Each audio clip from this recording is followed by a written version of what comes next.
ለጥያቄ ትፈልጋላችሁ ተብሎ እንግዲህ ዳኒና ሜሪ በዛሬ ዕለት እንግዲህ በፖሊስ እንደተወሰዱ አንድ መረጃ ወጥቷል። እሱ ብቻ አይደለም፣ በትላንትናው ዕለት ማታ ላይ በአብርሃም ቤት ግርግር ተፈጥሮ ነበረ። ምንድነው የተከሰተው?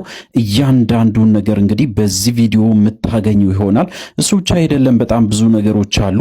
በዚህ ቪዲዮ እንግዲህ እያንዳንዱን ነገር እያነሳን ለእናንተ ለማድረስ ሞክራለን። እንግዲህ ለዚህ ቻናል አዲስ ከሆናችሁ ከወዲሁ ሰብስክራይብ ማድረግ እንዳይረሳ። አዲስ ካልሆናችሁ እንደተለመደው ቪዲዮአችን ላይክ አድርጉ፣ ሐሳብ አስተያየታችሁን ኮሜንት ስራ አስቀምጡልን።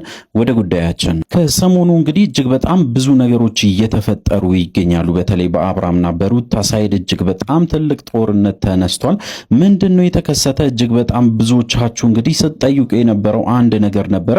በተለይ እንግዲህ አብርሃም ላይ ሊያደርሱ የነበረው ጉዳት ወይም ደግሞ አብርሃምን እንግዲህ ፕሮግራሙን ለመረበሽ በጣም ከፍተኛ ጥረት ሲያደርጉ እንደነበረ በትላንትናው ዕለት ስታወሩ ነበረ። በጣም ብዙዎቻችሁም እንግዲህ ይህንን ቪዲዮ ተመልክታችኋል።